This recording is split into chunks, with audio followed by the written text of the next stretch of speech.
Hi, story campers.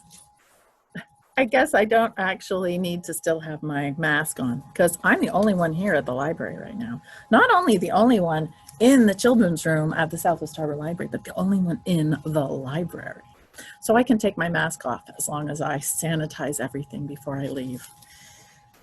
That's the way we have to live now with after the pandemic, or during the pandemic, I should say. So actually, that's one of the reasons I wanted to tell you about this book. I have several books in my life that I really, really like, and that, like, if I'm having a bad day, or if I'm having a bad week, or if I really kind of need like comfort food, like something warm, like macaroni and cheese or something, that's a good kind of comfort food. I have a kind of comfort food of books. So I have certain books that I read that I really love, and if I'm having a bad day, it just makes me feel better. This one might be one for you. I really like it. It's kind of a classic. It was written in 1952, which is probably about the time some of your grandparents were born. So if they grew up in Maine, they probably had this book read to them. Robert McCloskey lived, it's a little bit hard to describe, but he kind of lived a little bit near Castine and a little bit near Blue Hill, over on the other peninsula that's closer towards Ellsworth. And you'll see a picture in this book of the town where he lived, which is wonderful. And one time I just drove upon it in that town and I realized, oh my gosh, this is where Sal and Jane go to Bucks Harbor. So anyway, I'm getting ahead of myself. I will tell you about Sal and her little sister Jane, and we'll read the book a little bit and see how wonderful it is. It did also win a Caldecott, which is a really big deal for a children's book. Each year they choose a Caldecott winner. So like some other classics, like for the Acadia National Park Week, I was talking about a book called Boat Builder that was written about Ralph Stanley, and the photographs were in black and white. This picture book has the pictures in black and white. This is one of the fun pictures where Sal falls. She's a little bit surprised here. So Robert McCloskey was a wonderful artist, and he chose lots of times just to use pencil or pen and ink to do his illustrations. And they're very effective and they're very comforting. Like you can see a clam squirting, and I'm sure that all of us who have seen clams before coming out of the mud, we know that's what they do. So let's start. One Morning in Maine by Robert McCloskey.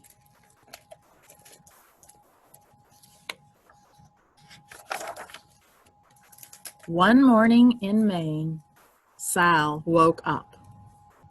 She peeked over the top of the covers. The bright sunlight made her blink, so she pulled the covers up and was just about to go back to sleep when she remembered. Today is the day I am going to Bucks Harbor with my father. Sal pushed back the covers, hopped out of bed, put on her robe and slippers, and hurried out into the hall. There was little Jane, just coming out of her room. Sister Jane had wiggled out of her nightie, so Sal helped her put on her robe and slippers.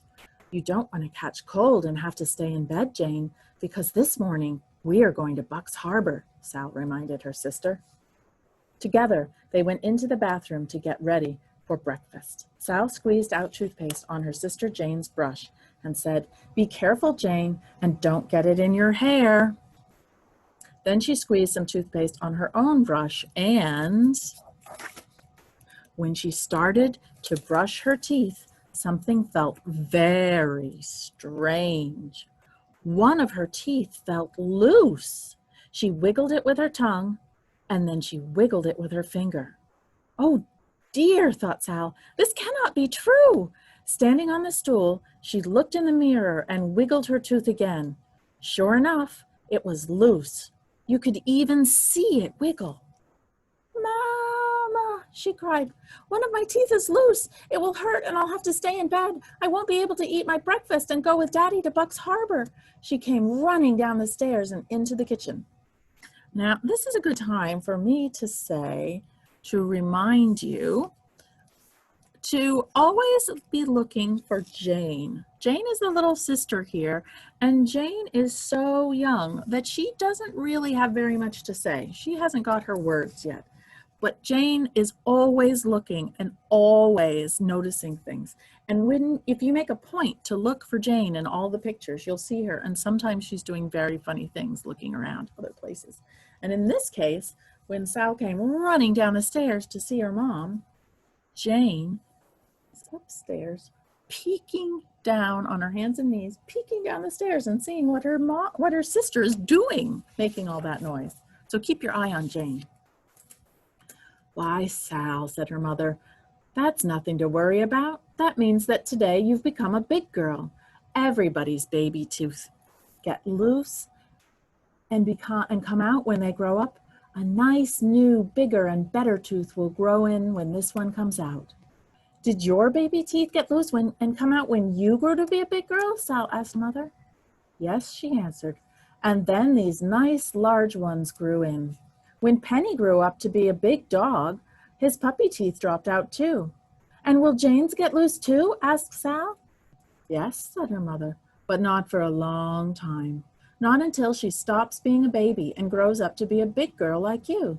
Jane is so young that she hasn't even grown all her baby teeth yet.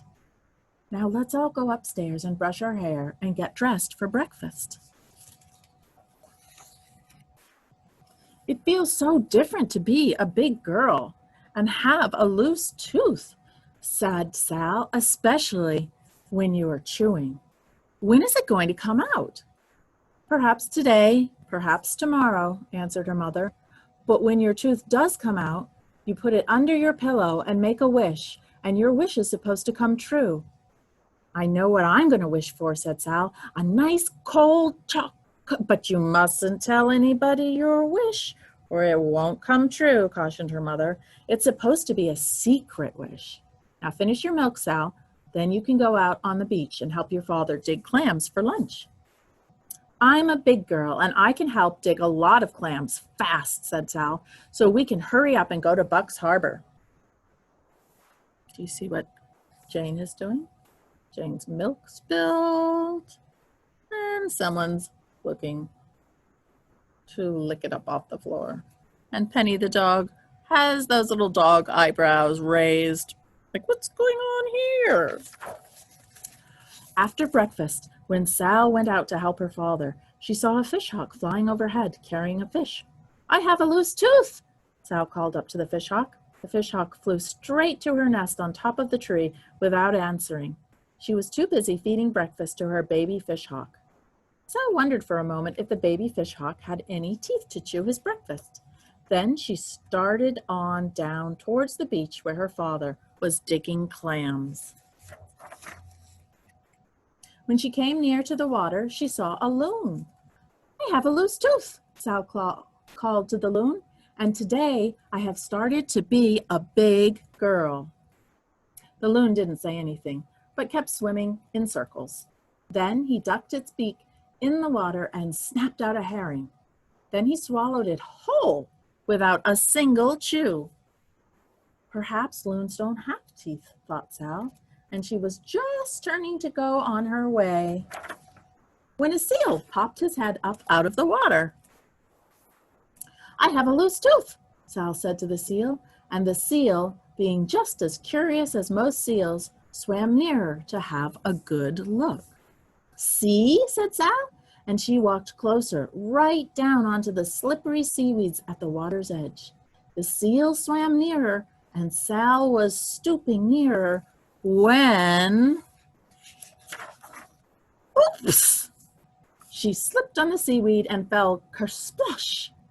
The seal disappeared beneath the water, and the loon laughed. Woo! That wasn't my best seal imitation, but it works a little, I guess. Sal wasn't hurt a bit, so she laughed too. Then she got up carefully and started on down to the shore to help her father dig clams. I want to point out something here. This is something that Robert McCloskey does several times in this book. You'll see it as it's coming up, but here's a good example of it. So on this page, for instance, when Sal is getting closer and closer and the seal's getting closer and closer. See how there's all kinds of white space here? So Robert McCloskey could have filled this white space with the end of the sentence, but instead he just has part of the sentence on this page and then no period or exclamation mark or question mark. The sentence isn't finished yet. The sentence goes on to the other side. This is not a normal thing in picture books, but it's a really cool thing, and it really means you get excited about what's happening on the next page, right? You have no idea, except maybe because you and I know seaweed, and we know that we can slip if we're on seaweed, if we're not careful. We might have an idea what's happening. And so Robert McCloskey makes it go like this. This seal swam nearer, and Sal was stooping nearer when, oops, she slipped. And then Robert McCloskey says here, the last sentence is, Sal wasn't hurt a bit, so she laughed too, and then got up carefully and started on down the shore to help her father dig clams. So you might want to be paying attention for where else in this book Robert McCloskey does this with sentences that start partway and then they end on the next page. It's kind of a good trick to use. She paused to watch some seagulls having breakfast. They were dropping mussels down on a rock to crack the mussel shells, just like nuts. Then they flew down to eat the insides. Do seagulls have teeth, wondered Sal, as she wiggled her own loose one with her tongue. She thought of her secret wish and smiled, then hurried down the beach to where she could see her father. Do you remember figuring out what the secret wish is? She kind of mentioned it before her mother said, "It's a secret." "Daddy, I have a loose tooth," she shouted, "and when it drops out, I'm going to put it under my pillow and wish a wish. You can even see it wiggle." Her father stopped digging clams to watch while Sal wiggled her tooth for him. "You're growing into a big girl when you get a loose tooth," he said. "What you gonna do with what you gonna wish for when it drops out?" "I can't tell you that," said Sal solemnly, "because it's supposed to be a secret wish." "Oh, yes, so it is," her father agreed. "May I help you dig clams?" Sal asked. "I'm almost finished," he replied, "but you can help if you like. First, you must take off your shoes and socks, and roll up your pants, too, so that they won't get all wet and muddy."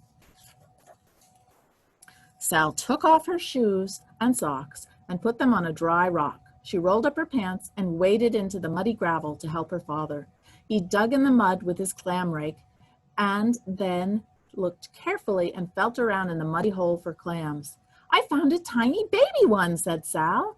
"You certainly did," said her father, "but it's too small. We can just keep the large ones like this. Let's put the baby clam back in the mud so he can grow to be a big clam someday." "He is such a baby clam, and I guess he is too small," she agreed. "I guess he isn't even big enough to have all his baby teeth," said Sal, placing the tiny clam tenderly back in the mud. "Clams don't have teeth," grunted her father, digging another rake full of mud. "Not even big clams have teeth?" asked Sal. "Not even big clams," her father assured her. "Do baby fish hawks and big fish hawks have teeth?" asked Sal. "Nope," said her father. "Do loons have teeth?" she asked. "And gulls?" "Nope." "Do seals have teeth?" "Yep, they have them," he answered. "And do their teeth get loose like this?" asked Sal, opening her mouth to show her loose tooth. "Oh," she said with great surprise. Look at this great surprise on her face. And look how muddy she's already gotten. She felt with her tongue and she felt with her muddy fingers. "Why, it's gone," she said sadly, feeling once more just to make sure. The loose tooth was really and truly gone. The salty mud from her fingers tasted bitter, and she made a bitter-tasting face that was almost a face like crying. "Did you swallow it, Sal?" her father asked with a concerned smile. "No," she shook her head sadly. "I was too busy asking to do any swallowing. It dropped itself out. It's gone, and I can't put it under my pillow and make my wish come true." "That's too bad," her father sympathized. "But you are growing into a big girl, and big girls don't cry about a little thing like that. They wait for another tooth to come loose and make a wish on that one. Maybe we could find my tooth where it dropped, said Sal hopefully, feeling around in the muddy gravel where the clams live. Sal's father helped her look, but a muddy tooth looked so much like a muddy pebble. And a muddy pebble looked so much like a muddy tooth that they hunted and hunted without finding it. We'll have to stop looking and take our clams back to the house, Sal, her father said at last, or we won't have time for a trip to the village. He washed off the clams in the clean salt water of the bay, and Sal reluctantly stopped looking and waded in to wash the mud from her feet and hands. I guess some clam will find my tooth and get what I wished for, said Sal. If we come back later tomorrow and find a clam eating a chocolate ice cream cone, why, we'll have to take it away from him and make him give me my tooth back too, she said. While Sal put her socks and shoes on, her father packed up seaweed around the clams to keep them moist and fresh. Now, let's hurry back to the house, he said, and in a few minutes we'll be on our way to Buck's Harbor in the boat to get milk and groceries. Okay, Sal answered, scrambling to her feet. She gave one last look at the muddy place where she'd lost her tooth and then started walking back along the shore with her father. She walked along slowly, looking at her feet so that her father would not see her face in case it looked almost like crying.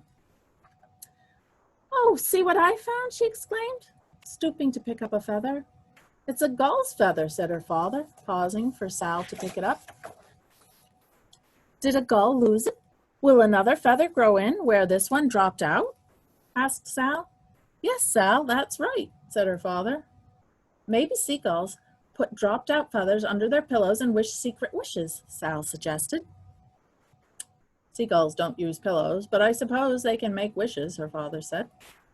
Then I'll make my wish for this on this feather, Sal decided. Perhaps the seagull has already made a wish on that feather and the wish is used up, suggested her father. Oh no, Sal said definitely. He didn't. You see, I guess because he was too busy flying and not looking back. He didn't notice it was loose, and when he brushed his feathers this morning, he didn't expect it would drop out. He doesn't even know it's gone, she convinced herself. She closed her eyes tight and wished her secret wish. When they reached home, Sal's mother and Sister Jane were waiting with a box of empty milk bottles to return to the store and a list of things to buy. I'll have a nice clam chowder ready for your lunch when you get back, said Sal's mother, waving goodbye. I'll take good care of Jane, Sal promised. I'm a big girl and I can watch so she doesn't tumble out into the water. Sal and Jane and their father went down to the shore and got aboard their boat.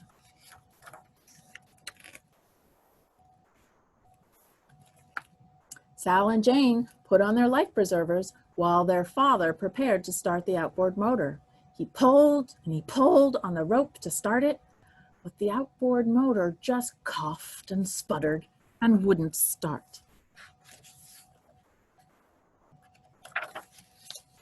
So he had to row the boat all the way across the bay to Buck's Harbor, where the store was.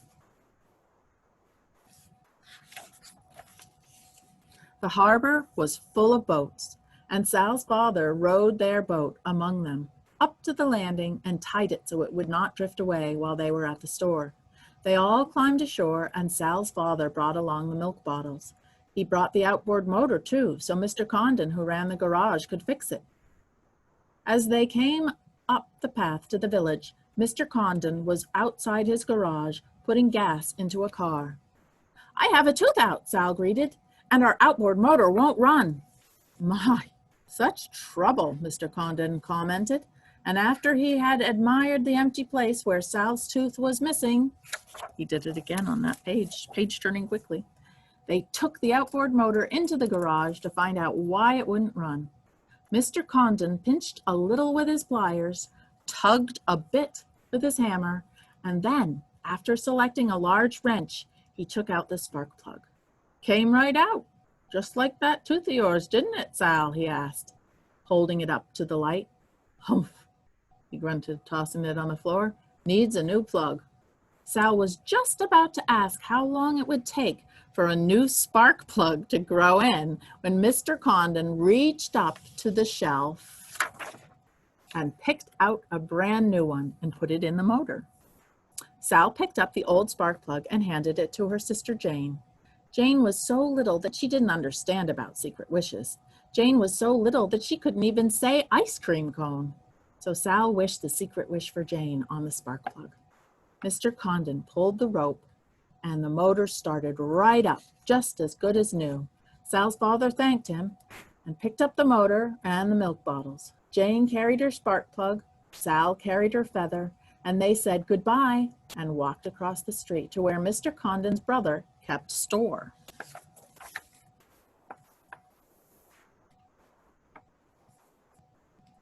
Well, look who's here, said Mr. Condon, who kept store. I have a tooth out, Sal shouted, returning Mr. Condon's greeting. She showed the empty place where her tooth had been, first to Mr. Condon, then to Mr. Fred Clifford and Mr. Oscar Staples, who were sitting on the store bench talking about trapping lobsters and how the fish were biting. Don't put your tongue in the empty place, Mr. Clifford advised, and a nice shiny gold one like mine will grow in. But I didn't know soon enough, said Sal, looking confused. Haw, said Mr. Condon, chuckling. Don't you go worrying about everything that joker suggests. I don't suppose, he added, opening up his freezer, that you could eat an ice cream cone with one of your teeth out. Oh, yes, I could. And it's supposed to be chocolate. And this little lady, he questioned, turning to Jane. Hers is supposed to be vanilla, so the drips won't spot. And you'd better push it together tight so it won't drop off, Sal dictated, because she's still almost a baby and doesn't even have all of her first baby teeth. After Mr. Condon had put the groceries and milk in the box, they thanked him once more and waved goodbye. They walked down the path to the harbor and down the runway to the float where their boat was tied. They all climbed aboard, carrying the outboard motor, the box of milk and groceries, the feather, the spark plug, and the ice cream cones. While their father fastened the outboard motor to the boat, Sal and Jane finished their ice cream cones. I want some more, Jane demanded. I guess she knows a few words. Silly, exclaimed Sal. Our wishes are all used up. Then she remembered that she was growing up. And just like a grown-up, she said, besides, Jane, 2 ice cream cones would ruin your appetite. When we get home, we're going to have clam chowder for lunch. We did it on the very last page, too, where he made us wonder what Sal was saying to Jane. When we get home, we're going to have, and there you see, clam chowder for lunch. So if you look at some of these pictures, you can really see this looks an awful lot like Maine, doesn't it? It looks a lot like where we live. And this is exactly the page that I was talking about when I said, one day I was just driving around over near Blue Hill, over near Castine, and I drove up the road right like this, right where this is right here, and said, oh my goodness, this is where Jane and Sal came to Bucks Harbor to get ice cream. And it is exactly the same place. So it's a really nice thing that you can explore, especially at this time when we're not going to a lot of busy places, but we can go to quiet places. So I hope you like this book, and I hope that when you come to the Southwest Harbor Library in the future, when the pandemic's over, you'll be able to find the Maine section. And to do that, you look for the 2 rabbits. And you can see them right over there. There's a painting of a rabbit, and there's a rabbit figurine. And right underneath that is the Maine section. And that's where One Morning in Maine and other books by Robert McCloskey, like Blueberries for Sal, and other books by other Maine authors like Barbara Cooney and like Gail Gibbons and some of Chris Van Duzen's books. They are all in the Maine section. So thank you, Summer Story Campers. I am glad that you had the chance to look at One Morning in Maine, and I hope that you discover lots of other great Maine authors like Robert McCloskey. I met Robert McCloskey when I was much younger, and he was in his 90s, and everyone called him Uncle Bob, and it was so nice. He's a really, really nice guy. I just have that special memory of meeting him, and I really, really enjoyed it. Okay, bye for now. See you later.